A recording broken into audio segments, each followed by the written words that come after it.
Assalamualaikum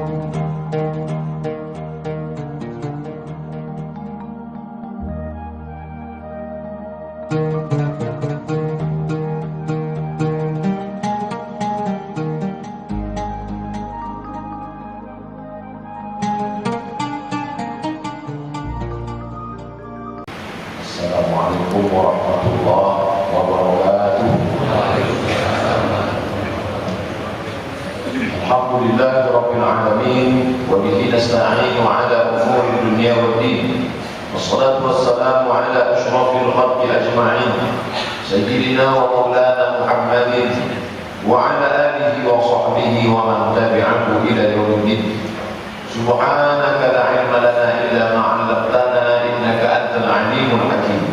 Rabbi shrah li sadri wa yassir li amri wahlul 'uqdatam min lisani yafqahu qawli.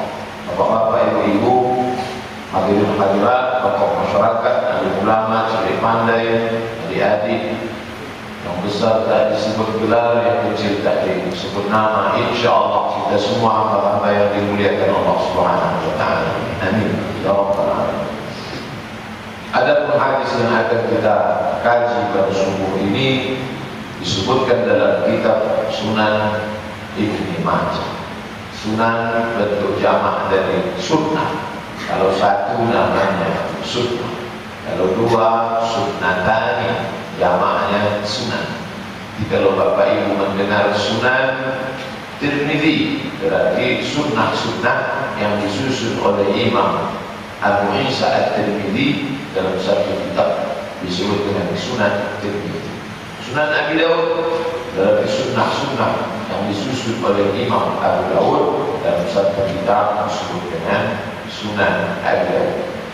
Nah, hadis yang kita kaji subuh ini nanti dalam huruf HR Ibnu Majah, berarti hadis riwayat Ibnu Majah dalam kitab Sunan Ibnu Majah. Diriwayatkan dari sahabat Nabi bernama Abu Darda. Abu Darda itu bukan nama, tapi dikenal dengan istilah Arab kunyah. K-U-N garis sambung nyah, kunyah. Mesti garis sambung. Kalau tak garis sambung nanti orang yang tak paham dibacanya kunyah. Kunyah. Pakai Abu. Nabi Muhammad itu namanya Muhammad, tapi selalu sahabat memanggil ya Abul Qasim, Abul Qasim. Kemudian pula Abu Bakar, itu bukan nama, kunyah. Nama dia Abdullah ibnu Abi Quhafah, Abu Bakar. Abu Hurairah, nama dia Abdurrahman ibnu Sakhar Ad-Dawsi. Jadi Abu. Dulu waktu anak saya lahir ada juga jemaah yang mau memanggil Pak Ustaz, gimana kalau saya panggil Abu Halim, karena anak saya Halim, jadi dia Abu Halim. Saya bilang sohlah, payah mengingat Abdul Somad. Saya khawatir waktu saya datang tepat waktu dipanggilnya Abu Halim, asal lambat Abu Lahab, Abdul Somad. Tapi tak salah, bapak namanya Abdullah, nama anaknya kita panggil Abu Abdillah. Tapi kalau pakai ya, maka Abu itu berubah menjadi Aba. Ya Abul Qasim, ya Aba Abdillah, ya Aba Abdurrahman. Jadi ini semacam adab memanggil orang. Kalau dipanggil dia pakai Abu itu lebih. Abu Salamah, ibunya Ummu Salamah. Ada pun sahabat Nabi yang meriwayatkan hadis yang akan kita kaji subuh ini, Abu Darda. Nama aslinya Nu'aiman ibnu Zaid ibnu Qais. Nasabnya sampai kepada Al-Khazraj. Orang Ansar itu terbagi dua, satu suku Aus, satu lagi suku Khazraj. Tapi ketika Islam datang, dulu berperanglah antara Aus dengan Khazraj. Bersengketa masalah pernikahan, perang. Berkonflik masalah sempadan tanah, perang. Pokoknya perang itu jadi hobi orang Arab. Kalau kita hobi menulis, hobi membaca, tidak hobi perang. Maka diabadikan dalam Quran, wa qul ni'matallahi 'alaikum. Ingatlah nikmat Allah kepada kamu. Kamu di situ suku Aus dan Khazraj. Il kuntum a'da'an, ketika dahulu kamu saling berkonflik, saling berperang. Fa'allafa baina qulubikum, lalu Allah mempertaruhkan di antara hati kamu. Fa'asbahtum bi ni'matihi ikhwana, lalu dengan nikmat itu kamu pun menjadi ikhwan, bersaudara. Kata ikhwan itulah yang mengilhami salah satu persatuan umat Islam terbesar di Mesir, Ikhwanul Muslimin, bersaudara karena Islam, bukan karena suku, bukan karena Khazraj, bukan karena Aus. Tak lagi membawa Aus dan Khazraj, tapi dalam nasab tetap. Abu Darda itu dari Muhajirin apa Ansar? Dari golongan Ansar. Ansarnya dari golongan Aus atau Khazraj? Ditengok nasabnya, dia dari kalangan Khazraj. Tapi dia tak pernah bawa-bawa anak Khazraj, tapi dalam nasab tidak juga begitu. Siapa itu? Muslim. Muslimnya dari Pulau Jawa atau Sumatera? Sumatera. Sumateranya bagian atas Aceh, Sumatera Utara, Riau, Sumatera Barat, atau tiada lagi. Ini bagian mana? Untuk status sosial, tapi untuk di tengah masyarakat sama-sama asyhadu an la ilaha illallah wa asyhadu anna Muhammadan Rasulullah. Dia satu di antara manusia yang dipilih Allah Ta'ala untuk menjadi sahabat Nabi Muhammad sallallahu alaihi wasallam. Kita tak mendapat kehormatan menjadi ashabi sahabat, tapi kata Nabi, nanti ada ikhwani. Ikhwani, kita ini disebut dengan ikhwan, saudara-saudara Nabi Muhammad. Nanti ada satu telaga di padang mahsyar. Siapa yang minum di telaga itu, la yadma'u fiha abada, dia tak akan merasa haus untuk selamanya. Kami kah itu wahai Rasulullah? Kata sahabat, antum ashabi, kalian sahabat, kalian dapat. Tapi ada nanti orang-orang ikhwan, saudara, mereka tak jumpa dengan aku, tapi mereka percaya kepada aku, mereka berselawat kepada aku. Mudah-mudahan kita lah ikhwan itu, insyaallah. Amin. Lalu kemudian Abu Darda ini orangnya Masya Allah soleh, sampai-sampai ketika Mu'adz bin Jabal, sahabat senior yang pernah ditugaskan Nabi untuk mengutip dan menjadi mengajar Islam di Yaman, dari Madinah ke Yaman, meninggal.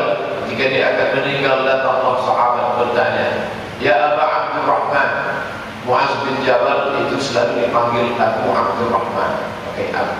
Ya Aba Abdurrahman, wahai Abu Abdurrahman, nanti kalau kau meninggal dunia, siapalah agaknya yang layak tempat kami bertanya dalam masalah agama? Kalau ada ulama sakit, nanti bapak ibu menengok, jumpa, itu di antara pertanyaan. Kira-kira kalau nanti, jangan pula bilang kalau Ustaz mati nanti, kira-kira nanti siapalah agaknya tempat kami bertanya nih Pak Ustaz?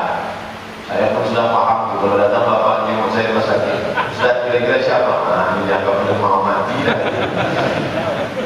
Siapa agaknya tempat kami bertanya nanti wahai Mu'adz? Maka kata Mu'adz bin Jabal, kalian bertanya nanti kepada Umaymah ibn Zaid Abu Darda, kepada Salman Al-Farisi, kepada Abdullah ibn Mas'ud, dan kepada Abdullah ibn Salam. Tanya kalian kepada mereka, masuk nama Abu Darda. Alim, bukan sekedar alim, tapi juga alim, ahli ibadah. Ada ahli ibadah tapi tak alim, ada alim luar biasa tapi tak alim. Yang paling parah sudahlah tak alim, alim pun tidak alim, musibah besar. Alim, ilmunya diakui para ulama. Sampai-sampai ketika Umar bin Khattab menjadi khalifah, Amirul Mukminin di Madinah, maka hakim yang memutuskan perkara di Damaskus, Suriah, itu diangkat Abu Darda. Jadi Abu Darda itu pernah memegang jabatan qadhi, hakim. Jadi kalau khalifah itu satu daerah itu diangkatnya dua, satu amir panglima perang, yang satu lagi qadhi, memutus segala perkara. Maka qadhi diangkat oleh Umar bin Al-Khattab untuk kawasan Suriah, Damaskus, Dimashq. Tulisannya Dimashq, orang Inggris menulis Damaskus. Itu diangkat Abu Darda karena alimnya. Adapun alim ahli ibadahnya, masya Allah, bahkan ibadahnya itu bisa disebut ekstrim, melampaui batas. Sampai suatu ketika dia dipersaudarakan Nabi dengan Nabi itu ketika sampai ke Madinah dipersaudarakannya lah antara sahabat-sahabat itu. Abu Darda dipersaudarakan dengan Salman. Abdullah, wahai Abu Darda, ini saudara Salman. Kalian tak ada hubungan nasab. Salman datang dari jauh, Al-Farisi, Persia, Iran sekarang. Sedangkan Abu Darda datang dari Madinah. Kalian bersaudara. La ilaha illallah Muhammad Rasulullah. Suatu ketika datanglah Salman menjenguk Abu Darda. Dia tengok istri Abu Darda sedang sibuk mengurus rumah tangga. Kata Salman, Abu Darda kemana? Kata istrinya, Abu Darda sudah tak peduli lagi dengan dunia. Maka akulah yang mengurus. Jadi kalau sekarang ada suami sibuk mengurus akhirat sampai tak sempat mengurus dunia, ini sudah ada sejak zaman Abu Darda. Lalu kemudian Salman pun menginap malam di rumah Abu Darda. Sampai pada waktu jam makan, makanlah, kata Abu Darda. Makanlah Salman, wahai saudaraku, tidak pernah dipersaudarakan Nabi, silakan makan. Apa kata Salman? La akulu hatta ta'kula. Aku tak akan makan sebelum kau makan. Karena ternyata Abu Darda puasa setiap hari. Salah ini Abu Darda. Kalau engkau suruh aku makan, makan dulu. Baru begitu cara sahabat itu menegur kekhilafan. Bukan khilaf dalam salah, khilaf dalam benar, dalam ibadah. Kalau salah diluruskan. Malamnya tidur Salman. Lalu kemudian pada waktu malam kata Abu Darda, tidurlah Salman. Apa kata Salman? La anam hatta tanam. Aku tak akan tidur sampai engkau tidur. Tidur kau dulu baru aku tidur. Karena dia dapat pengaduan, Salman mendapat laporan bahwa Abu Darda malam tak tidur karena tahajud dan siang pula tak makan karena puasa sunnah. Ini sudah bertentangan dengan sunnah. Sahabat ini menunjukkan dia alim ahli ibadah dan dia juga alim ilmunya hebat, masya Allah. Meninggal pada tahun 32 Hijrah pada masa pemerintahan Utsman bin Affan. Hadis ini yang akan kita kaji. Apa kata Abu Darda? Abu Darda ini ketika, jangan anggap dia alim ketika sebelum punya jabatan. Banyak juga orang alim sebelum punya jabatan. Ketika sudah punya jabatan lupa. Ketika Abu Darda diangkat menjadi qadhi, hakim di Damaskus, di negeri Syam, Suriah, itu pernah suatu malam dia memimpin qiyamul lail, dia memimpin salat. Selesai subuh datanglah sahabat-sahabat Abu Darda yang ada di Damaskus. Apa kata mereka? Laqad arahtana al-laila ya Abu Darda. Wahai Abu Darda, tadi malam engkau membuat kami arahtana sangat nyaman. Bukan mainlah nikmat kami salat bersama engkau tadi malam, wahai Abu Darda. Ternyata dia menjadi hakim dan juga menjadi imam, dan malam itu masyarakat Damaskus dibuatnya tenang. Memangnya apa yang dia baca malam itu? Rubu'ul Quran, seperempat Al-Quran, juz-juz itu yang membuat tenang. Begitulah sahabat Abu Darda dengan sahabat yang sekarang. Sahabat sekarang kita buat 7 juz setengah. Besok dia langsung datang ke pengurus masjid, bisa tak kita ganti dia itu Pak? Terus satu betul kan malam tadi. Bapak Ibu yang dimuliakan Allah Subhanahu wa Ta'ala, kehidupan Abu Darda dihiasi dengan ilmu, dihiasi dengan amal, dihiasi dengan derajat sebagai sahabat Rasulullah sallallahu alaihi wasallam yang kedudukan mereka radhiyallahu anhum wa radu anhu. Allah Taala meridai. Yang mulia itu dimuliakan oleh Allah. Nabi pun memuliakan mereka. La tasubbu ashabi, jangan kalian caci maki sahabat. Lau anfaqa ahadukum, seandainya salah seorang di antara kamu sanggup bersedekah emas sebesar bukit Uhud, ma adraka muddahu wala nasifahu, itu tidak akan sampai satu pun, tak pula sampai setengah pun. Ini ciri aliran sesat, mencaci maki sahabat. Kalau Bapak Ibu dengar nanti di mimbar Abu Darda laknatullah alaih, nah ini ciri. Karena kita menyebut Abu Darda radhiyallahu anhu, Allah yang meridai dia, Rasulullah yang meridai dia, ucapan dia yang dia dengar dari Nabi langsung sebagai sahabat. Ini yang kita kaji subuh ini. Apa kata dia? Awsani khalili sallallahu alaihi wasallam. Awsani diambil dari kata wasiyah. Wasiyah, pesan. Awsani, Allahumma hdini, Rabbi firli. Awsani, dia memberikan pesan kepada aku. Siapa dia? Khalil. Khalil, orang yang dekat, orang tersayang, orang terkasih. Khalili, li, kekasih, orang yang paling dekat dengan aku. Siapa dia? Muhammad sallallahu alaihi wasallam. Makanya Nabi Ibrahim itu disebut Al-Khalil, karena dia dekat dengan Allah. Khalilullah, kekasih Allah Subhanahu wa taala. Abu Hurairah pun menyebut Nabi Khalil. Abu Darda pun menyebut Nabi Khalil, karena kedekatan fisik, kedekatan spiritual, kedekatan zahir dan kedekatan batin. Kita mungkin salah satu tak dapat. Kedekatan zahir tak dapat karena kita hidup setelah dia 14 abad, hampir 15. Tapi jangan sampai kedekatan zahir tak dapat, batin pun tak dapat. Kalau Abu Lahab walaupun tak dekat batin, zahir pernah dekat, pernah nampaknya Nabi. Abu Talib memanglah dia dekat dengan Nabi, walaupun batinnya jauh karena tak terima. Kita jangan sampai satu pun tak dapat. Kalaulah kedekatan batin tak dapat, zahir apa lagi? Na'udzubillah. Alhamdulillah, subuh ini kedekatan batin kita dengan beliau kita ikatkan. Assalamu alayka ayyuhan nabiyyu wa rahmatullahi wa barakatuh. Salat tahiyatul masjid, salat qabliyah subuh, salat subuh. Salam, salam, salam, salawat. Allahumma salli ala sayyidina Muhammad wa ala ali Muhammad. 3 kali. Tahiyatul masjid, qabliyah subuh, salat subuh.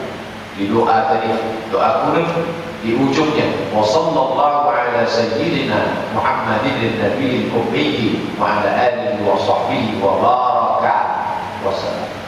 Kalau pangkalnya salat, ujungnya baraka wa sallam.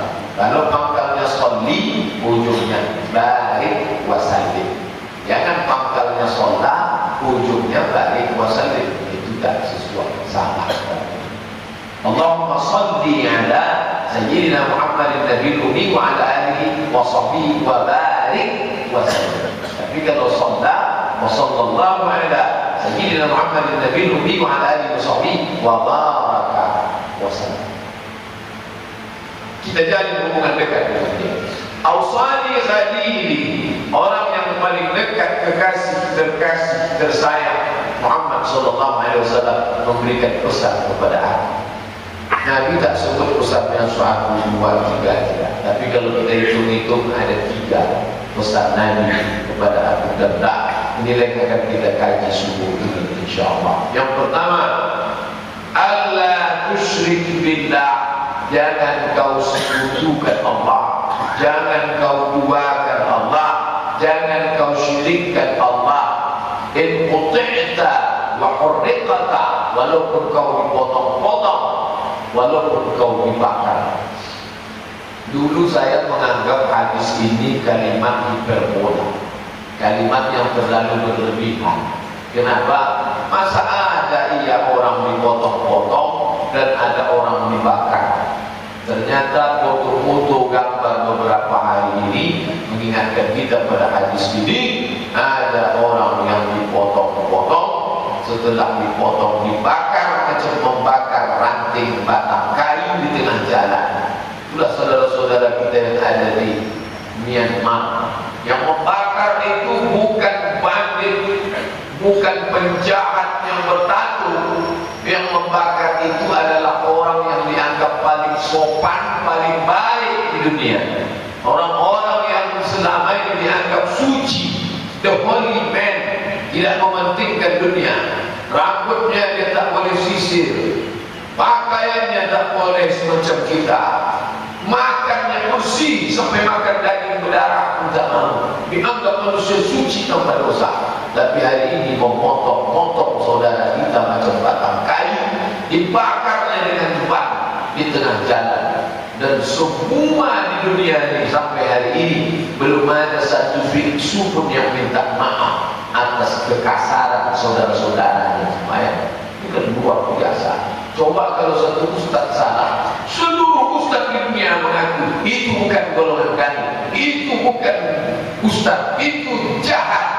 Tapi ketika mereka melakukan itu, betul kata ungkapan al-kufru millatun wahidah, orang kafir itu agamanya satu, walaupun bentuknya beda-beda, tapi kejahatannya sama. Urikta, kau dibakar. Utikta, kau dipotong-potong dan kau dibakar.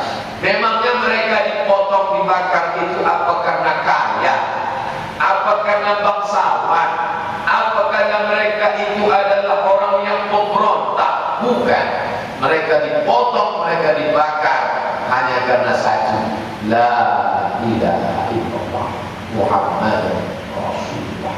Ini mengingatkan kita tentang hadis Nabi, pesan Nabi kepada Abu Darda. Abu Darda, aku mau pesan kepada kau, la tusyrik billah, jangan kau persekutukan Allah, walaupun kau nanti akan dipotong, walaupun kau akan dibakar. Ini satu sisi juga membuat kita menjadi orang-orang yang bersyukur. Bukan bersyukur di atas penderitaan saudara kita, bukan.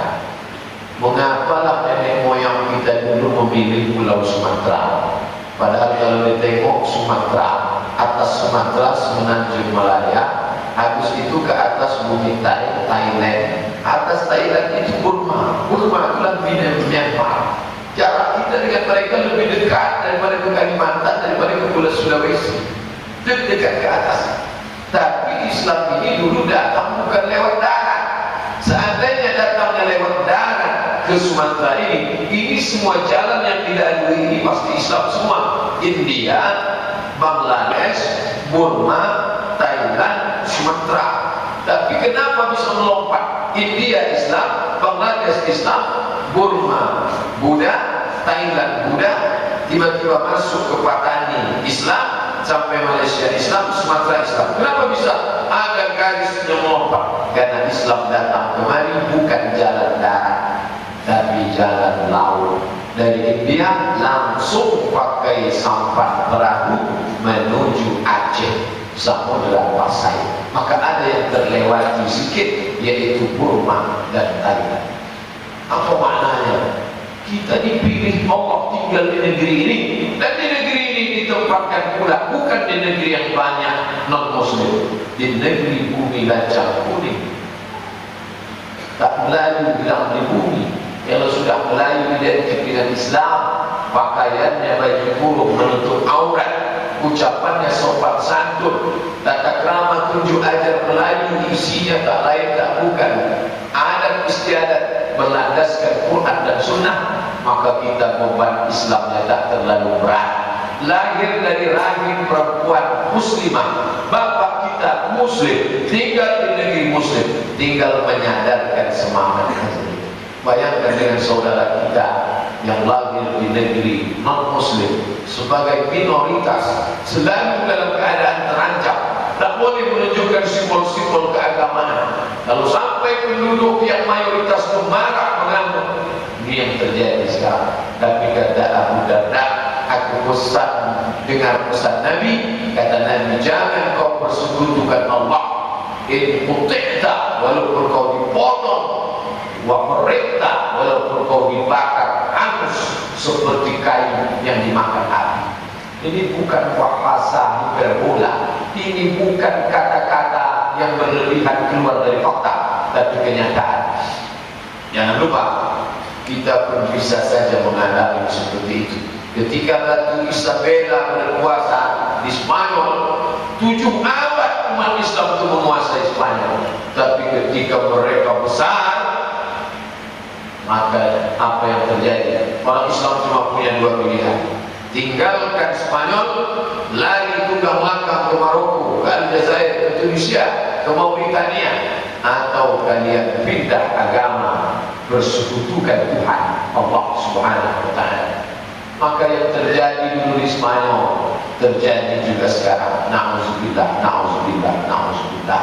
Kalau tak kita jaga, tak kita wariskan Islam ini, anak cucu cicit kita pun akan mengalami hal yang sama. Karena di mana kita banyak, yang minoritas itu aman. Tapi kalau mereka yang banyak, walaupun di negeri kita Indonesia, asal banyak dia habis kita. Contoh mana? Poso. Coba, asal banyak dia habis. Jadi mudah untuk mengatakan Islam itu rahmatan lil alamin. Satu, Bapak Ibu tentu ingat tahun 90-an. Saya waktu itu tamat SD, masuk madrasah sanawiyah. Heboh-hebohnya di mana-mana orang memutar video, ditonton bersama-sama. Waktu itu belum pakai CD lagi, tentang kekuasaan Slobodan Milosevic, pemimpin Serbia yang menghabiskan etnis Bosnia Herzegovina. Sampai-sampai para perempuannya itu meminta fatwa pada Syekh Yusuf Al-Qaradawi, diabadikan dalam Al-Fatawa Al-Mu'asirah. Bagaimana nasib kami korban perkosaan laki-laki tentara Serbia yang hamil? Itu hampir gila, bahkan banyak yang stres gila itu perempuan. Mau tetap dikandung, ini hasil perkosaan. Mau digugurkan, takut berdosa. Kata Syekh Yusuf Al-Qaradawi, anak tidak berdosa, tetap kalian kandung, anggap itu sebagai ujian. Ini lebih berat daripada dibakar, lebih berat daripada dipotong. Karena kalau dipotong, dibakar, mati, selesai, mati syahid. Tapi bayangkan anak gadis, nauzubillah, perempuan yang diperkosa tentara kafir, hidup melihat anak itu, dia akan dilema. Satu sisi buah hati dan darah dagingnya, dan di sisi lain itu adalah korban kejahatan perang. Kematian ada yang lebih sakit daripada kematian. Itu terjadi pembersihan etnis karena Serbia merasa Bosnia ini adalah musuh. Apa bedanya dengan yang terjadi sekarang? Kata orang Arab, buah-buah, peristiwa yang sama di negeri yang berbeda, tapi yang terjadi adalah pembersihan Muslim. Hadis ini perlu diyakinkan orang Islam bahwa sampai masanya engkau akan dipotong-potong, engkau akan dibakar seperti kayu.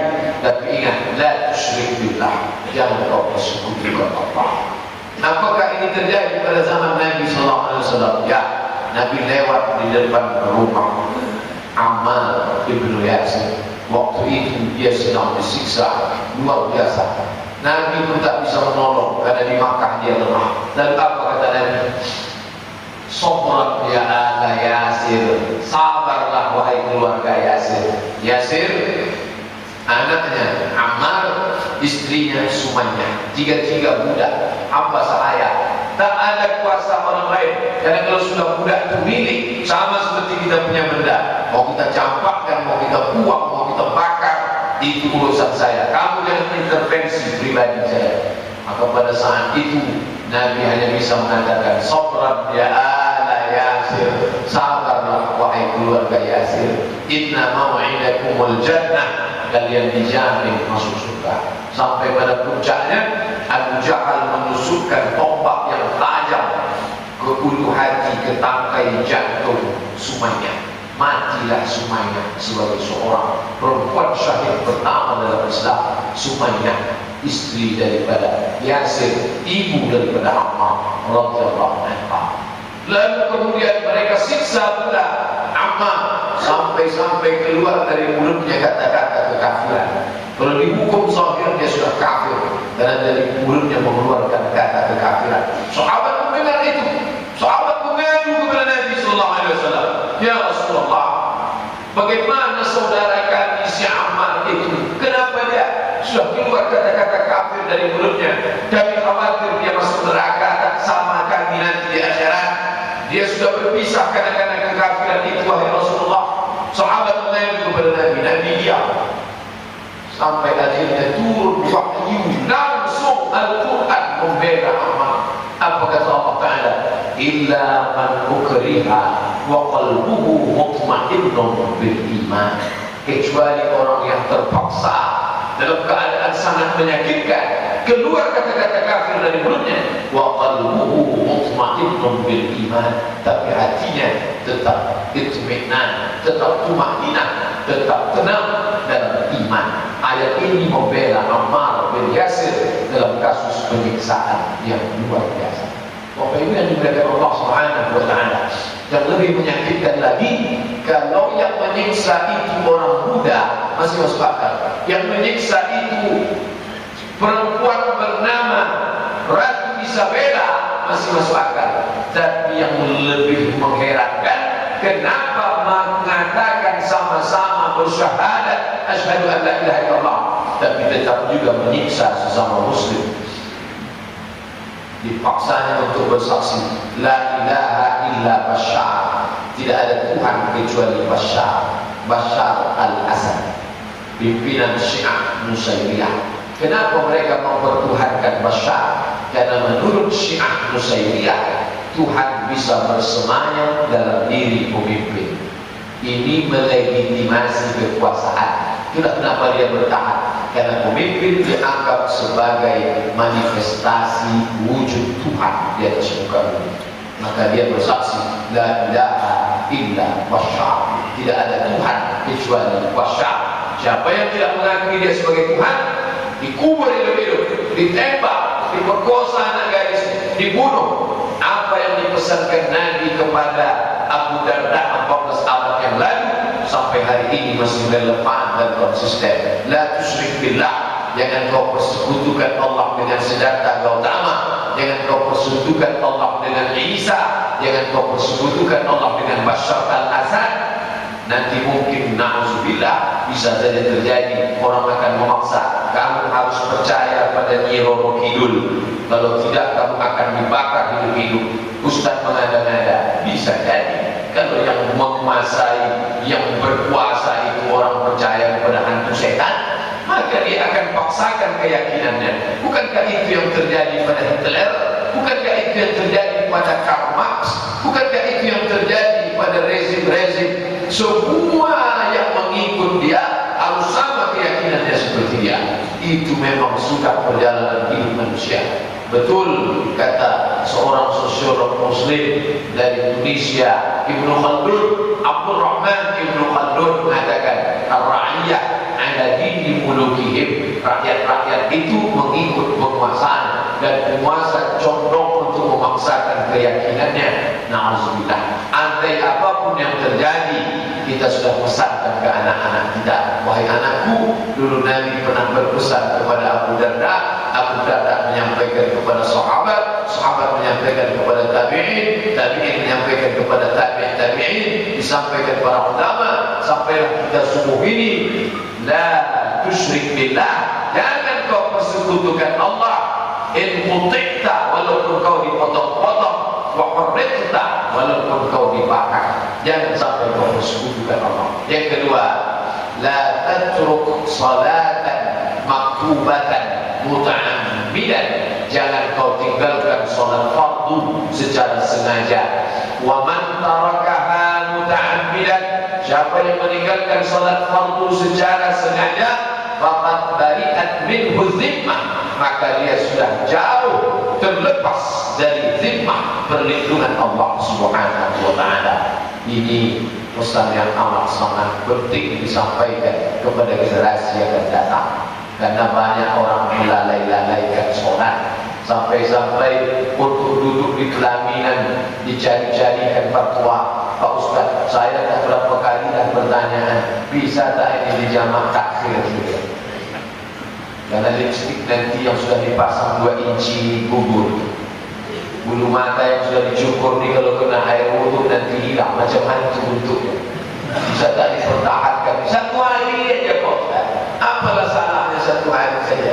La ilaha illallah Muhammad Rasulullah. Begitu mudahnya orang bernama, padahal Nabi sudah memesankan kepada Abu Darda, la tatruk salatan maktubatan muta'ammidan. Jangan kau tinggalkan salat secara sengaja dengan penuh kesadaran. Wa man tarakaha muta'ammidan, siapa yang meninggalkan salat secara sengaja, faqad bari'at minhu dhimmah, maka dia sudah terlepas dari lindungan Allah Subhanahu wa taala. Apa makna lepas? Allah kita, selama ini kita dalam perlindungan Allah, tapi sampai orang meninggalkan sholat secara sengaja, lepas. Ulama terbagi 2 pendapat. Pendapat pertama, makna lepas itu kafir, tapi kufurnya kufur nikmat, hanya sekedar kufur nikmat. Kalau dia ulang terus menerus, dia fasik. Wallahu la yahdil qaumal fasiqin. Allah tak memberikan hidayah kepada orang yang fasik. Tapi ada pendapat kedua, ini pendapat yang keras. Banyak ulama sekarang berpendapat yang kedua. Makna lepas dari perlindungan Allah itu artinya apa? Lepas dari Islam, kafir. Kalau mati tak boleh disolatkan, tak boleh dikuburkan di kuburan kaum muslimin. Salah satu ulama kontemporer yang berpendapat seperti itu, Syekh Abu Bakar Al-Jazairi, yang menulis kitab fikih 4 mazhab. Sudah diterjemahkan ke bahasa Indonesia. Saya tengok dalam kitab itu, dia tidak mengatakan orang yang meninggalkan sholat itu fasik. Karena kalau fasik masih muslim, masih ada fardu kifayah. Dia sebut beberapa hadis banyak. Orang yang meninggalkan sholat secara sengaja, kata dia kafir. Bukan kafir kufur nikmat, kafir keluar dari Islam. Maka kalau nanti bapak ibu dengar ada ustaz berceramah, siapa di kampung ini yang tak sholat, jangan disolatkan, jangan dikafani, jangan dikuburkan, campakkan ke Sungai Siak. Itu dia termasuk berpegang ke pendapat kedua. Jangan bilang, oh keras sekali ustaz itu. Dia bukan keras, dia sedang menyampaikan 2 pendapat ulama. Ustaz Abdul Somad yang mana? Saya ikut pendapat Syekh Atiyah Saqaf. Kata Syekh Atiyah Saqaf, tengok dulu, kalau dia tak sholat itu karena malas, dia fasik. Tapi kalau dia tak sholat itu karena ingkar, kau kenapa tak sholat? Sebenarnya sholat itu tak relevan lagi dengan zaman Pak Ustaz. Buang-buang waktu aja itu. Ini kafir. Kalau adalah khalifah ada, maka khalifah memanggil dia, lalu kemudian disuruh tobat 3 hari. Hari Sabtu tobat, tak juga Ahad, tak juga Senin, tak juga Senin malam Selasa pancur kepala. Karena dia sudah murtad, mengingkari sholat. Tapi kalau kamu tak sholat, kenapa? Saya malas tak sholat. Itu tidak sampai kafir, tapi fasik. Wallahu la yahdil qaumal fasiqin. Allah Ta'ala tidak memberikan hidayah kepada orang yang fasik. Jelaslah bagi Bapak Ibu sekalian, kalau nanti membaca Quran atau di internet katanya orang yang tak sholat itu kafir, tak boleh disolatkan, tak boleh dimakamkan di pemakaman kaum muslimin, tak boleh jadi saksi nikah. Ini kalau berpegang pada pendapat kedua, itu saksi nikah yang saksinya adalah orang yang tak sholat, nikahnya batal. Kenapa begitu? Karena Nabi mengatakan la nikah, tidak sah nikah illa biwaliyin, kecuali dengan wali wa syahidai adlin, 2 orang saksi. Walinya tak sembahyang, saksinya pun tidak. Lalu kenapa dia diangkat jadi wali dan saksi? Karena hubungan nasab, karena ketokohan. Sekarang banyak orang dijadikan saksi karena tokoh masyarakat, bukan karena kita Kita kan tak tahu hatinya kafir tak kafir Pak Ustaz. Memang kita tak bisa hukum orang, tapi menengok zahir. Nahnu nahkumu bizzawahir. Kita menengok zahir. Wallahu yatawalla as-sarair. Yang batin itu Allah yang melihat. Ke masjid tak pernah datang. Mungkin solat di rumah, istrinya pun katakan tak pernah dia solat. Akhirnya Pak Ustaznya, kamu di mana solat? Di Masjidil Haram. Mana mungkin solat di Masjidil Haram? Subuh tidur dia sampai jam 8, lalu ngaku sholat di Masjidil Haram. Kita tadi sholat jam 5. Kalau kita sholat jam 5, itu di Masjidil Haram baru jam 1, 2, 3, 4, 5, 4 jam. Mana mungkin? Jadi bullshit, bohong.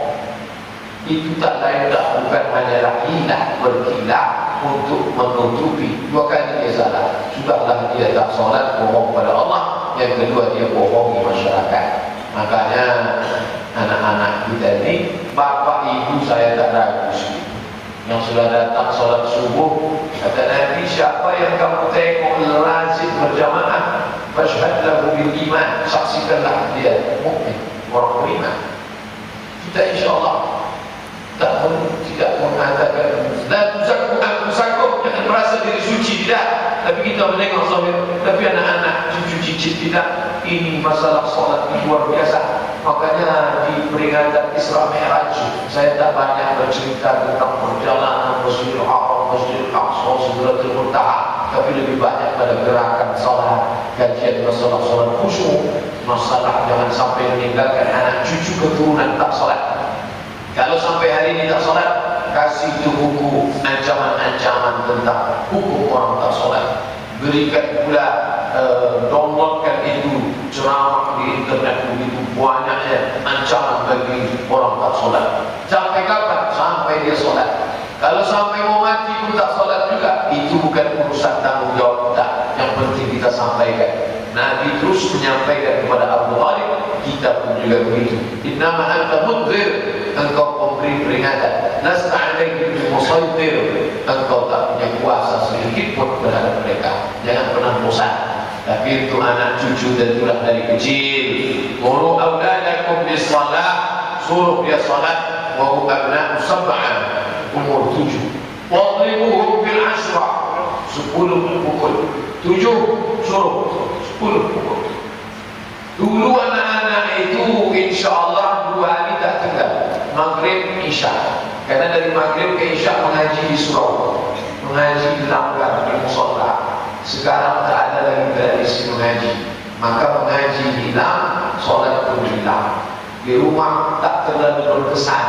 InsyaAllah Bapak Ibu yang masih ingat dulu kecil dibawa ke surau, musola, ke masjid, ke langgar, maka masih berkesan kalau balik kampung. Di sini dulu tempat saya duduk, waktu mendengar khutbah Jumat di sini, waktu malam tadarus di sini. Ini berkesan luar biasa. Di mana pun dia nanti mau jadi pejabat dia, mau jadi tuan tanah dia, mau jadi pimpinan perusahaan, dia akan menjadi penggerak di tempatnya masing-masing. Masya Allah, jauh berjalan banyak ditengok dalam hidup, banyak dirasa. Saya menengok di kantor-kantor itu ada penggerak.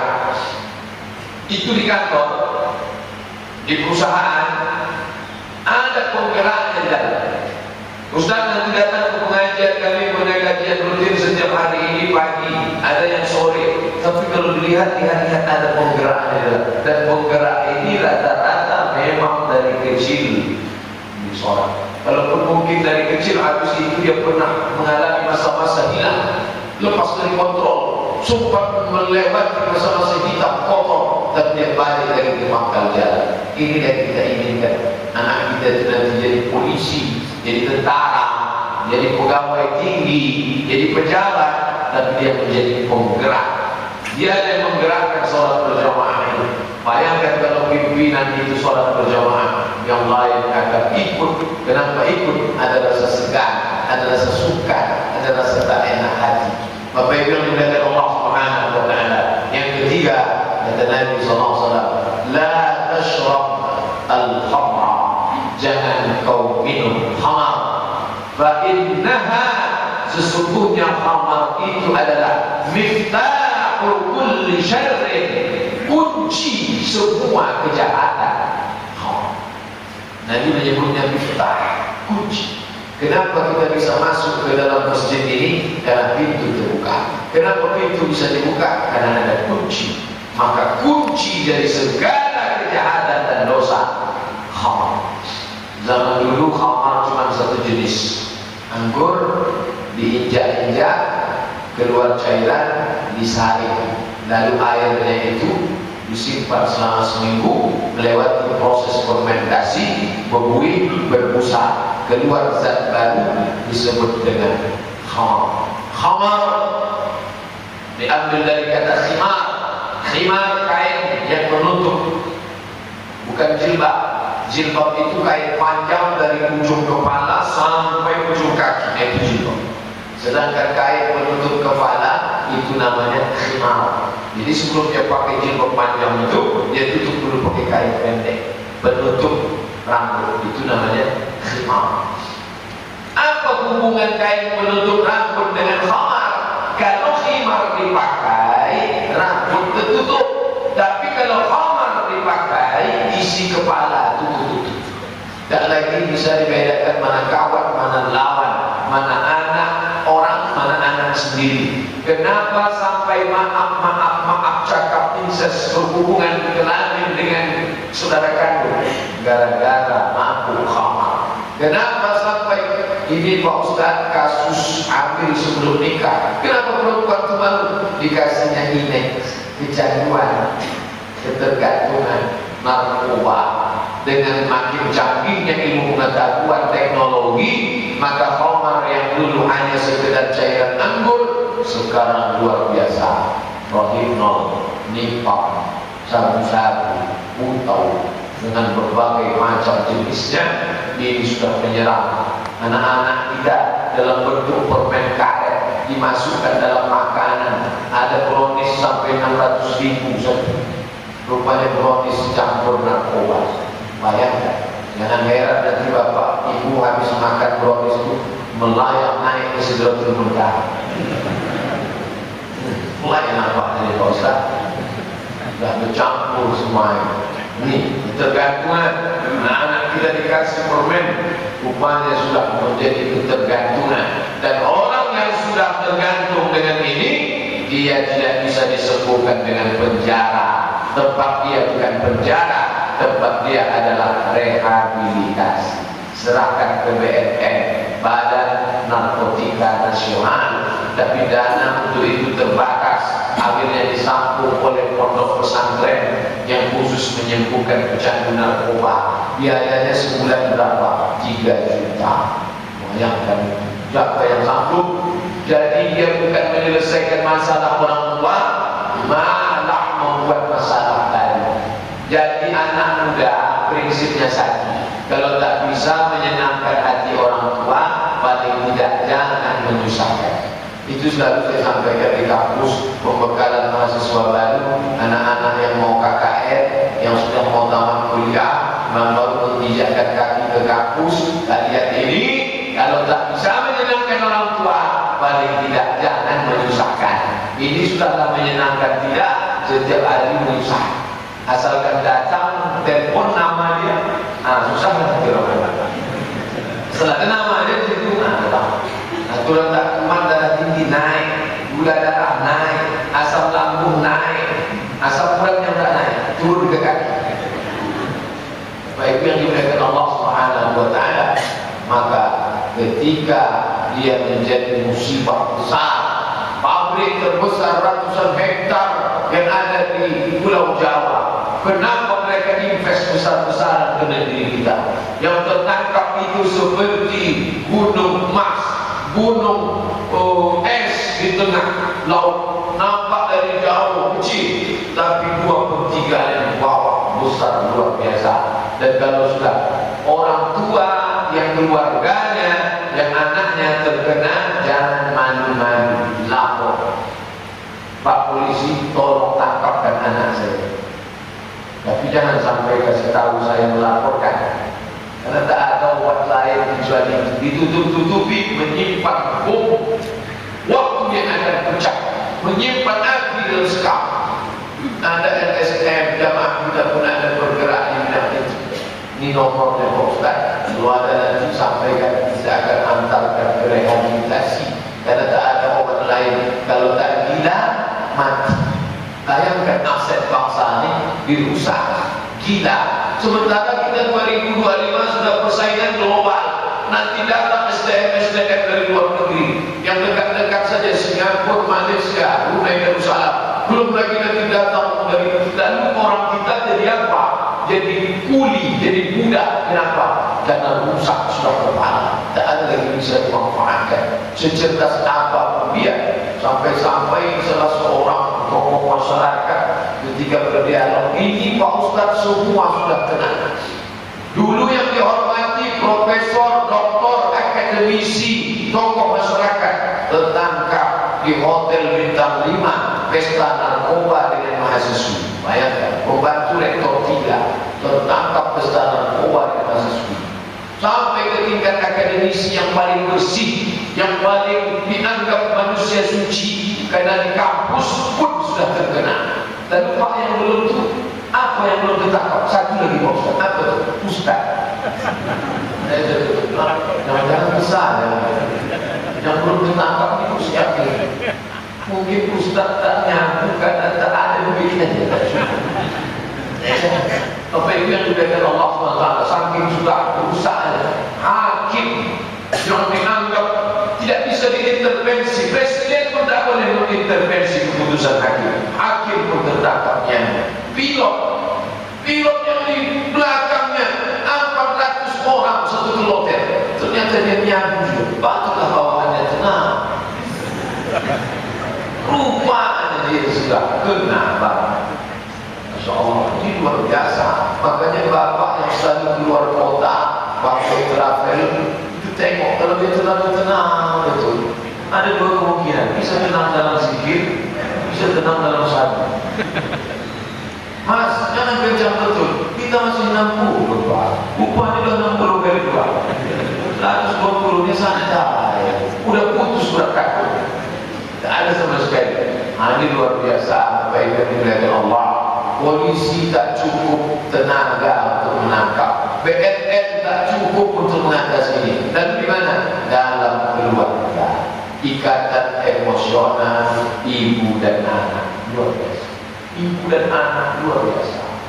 Saya tamat dari sekolah Madrasah Aliyah Nurul Fatih, Pondok Negeri.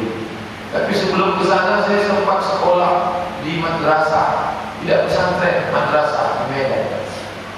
Apa arti Medan itu Pak Ustaz? Masuklah engkau dalam api neraka. Pergaulan luar biasa. Anak muda sekarang beli ganja 1 amplop. Nama saya sekolah enggak. Dari Aceh suatu kresek ya Pak. Nih, yang mau isap-isap tak campur pergi tempat kau. Asli jauh. Anak muda sekarang udah kecil sikit, campur pergi tempat kau. Mabuknya bukan main. Dia tak pakai plastik, pantai lah gratis. Tapi tak pernah itu saya coba. Waktu dekat itu yang terbayang saya wajah mak, seorang orang datang.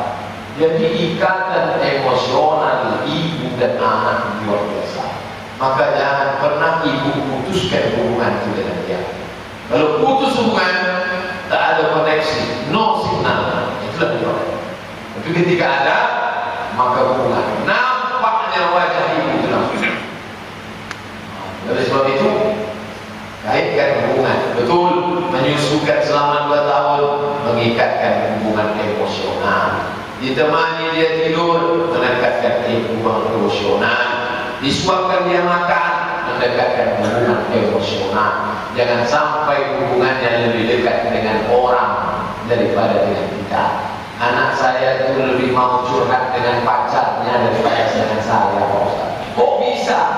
Berarti hubungannya sudah rusak. Kalau bahasa orang sekarang, komunikasinya tidak baik, Pak Ustaz. Santun bahasa lembut, komunikasinya tidak baik, Pak Ustaz. Padahal sebenarnya bukan masalah komunikasi, tidak menjalankan ajaran agama Allah Subhanahu wa taala. Oh, kami tak bisa tak kerja, Pak Ustaz. Iyalah kalau suaminya mampu kerjanya cuma ngurus anak di rumah, bukan dilarang bekerja, silakanlah. Tapi ada garis-garis yang tetap tidak keluar dari koridor. Kenapa? Karena tetap dilanggar ini, kita akan menerima efeknya nanti 20-30 tahun akan datang, dan itu tak bisa kita bayar dengan apa.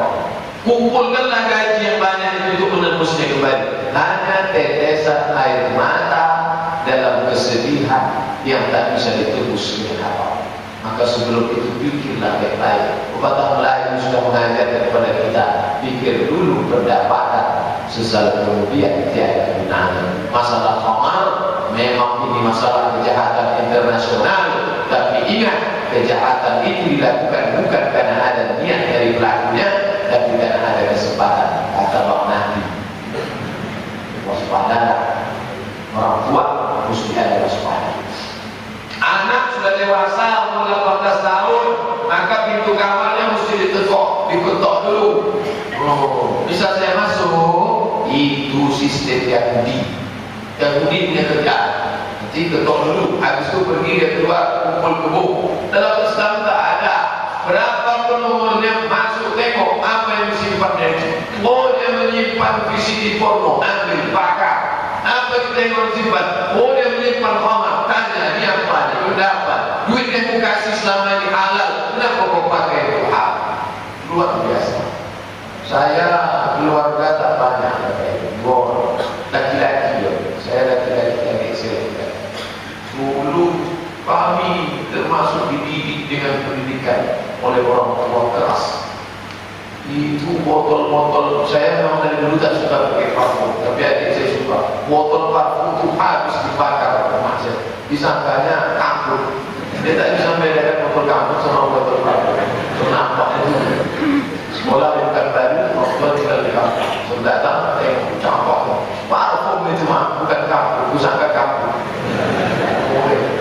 Tanam-tanaman itu ditengok mana tanaman. Ini macam pokok ganja, karena banyak anak muda menanam ganja. Surat yang masuk dulu, anak sekarang pakai SMS, dulu pakai surat pos. Surat-surat perempuan itu tak ada yang lulus sensor, buka. Karena itu makan lama mungkin saya nikah. Jadi kontrol orang tua. Sekarang lah baru saya paham. Oh, begitulah bagaimana. Yang terpikir saya, sanggup tak saya akan melakukan itu ke anak keponakan saya di masa akan datang. Ini luar biasa. Beban kita dulu masih bisa dikontrol, sekarang masuk ke dalam hati, masuk ke dalam Twitter, masuk ke dalam WhatsApp. Luar biasa. Intinya beban kita ke depan, pengawasan dalam masalah pergaulan bebas, pengawasan dalam masalah pemakaian narkoba, ini luar biasa. Bapak Ibu yang dimuliakan Allah SWT, wasiat yang disampaikan Nabi ke Abu Darda diingatnya baik-baik. Subuh ini pula kita ingat, kita akan sampaikan ke diri saya pribadi, ke orang-orang dekat kita, istri, anak, cucu, nanti, sahabat, kerabat, berjamaah semua. Jangan persekutukan Allah walaupun kau dipotong dan dibakar. Jangan kau tinggalkan sholat walaupun apa yang terjadi. Dan jangan sampai kau pakai khamar, duduk sekarang narkoba, karena pintu segala kejahatan adalah narkoba. Terima kasih belajar Bapak Ibu. Mohon maaf atas segala kesilapan.